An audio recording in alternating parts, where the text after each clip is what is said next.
మందిరం దేని కొరకండి? దేని కొరకంటే నేనేం చేయాలి? దేవుని రాజ్యానికి తగినటువంటి వాడుగా ఏం చేయాలి? సిద్ధపరచాలి. కాబట్టి అందుకొరకు ప్రభువు అంటాడు, నా రాజ్యమునకు పాత్రుడు ఎవడో తెలుసా?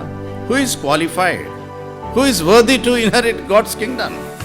ఎవరు అంటే అక్కడ ప్రభు చెప్పాడు, నాగటి మీద చెయ్యి పెట్టి, అంటే ఒక పర్పస్తో, ఒక ఉద్దేశంతో, కమిషన్, ఒక పనిని నెరవేర్చడానికి ఏం చేస్తున్నాడంటే, అట్లాగే భూలోకమందు నువ్వు నాగటి మీద చేయబెట్టడం దేంతో కంపేర్ చేస్తాడు తెలుసా ప్రభు?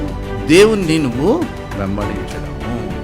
ఆ వెంబడించడము కూడా ఎట్లా వెంబడించాలి అంటే, with whole heart and giving the highest priority to lord Jesus Christ. ఉన్నతమైనటువంటి ప్రాధాన్యతనిచ్చి హృదయపూర్వకంగా యేసుక్రీస్తు ప్రభువాన్ని వెంబడించేవాడు వాడే దేవుని యొక్క రాజ్యానికి